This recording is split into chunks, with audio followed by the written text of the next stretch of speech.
As a part of getting started for programming level 2, in this video, we will see what is the course coverage for this level. The programming level 2 mainly focuses on input devices programming using M-block.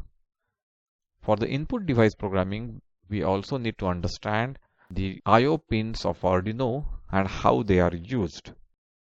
In input devices, we learn sensor programming. And since we are doing sensor programming, we need to learn the conditional programming.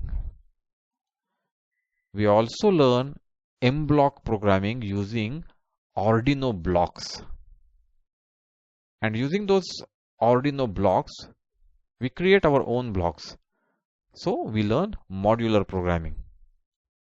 We introduce variables in programming, and we understand universal program structure for sensor programming in robotics. And finally, we learn wireless programming using Bluetooth. So in this video, we have understood the course coverage for programming level 2 course of Curious Mind Robotics Programming. Happy programming!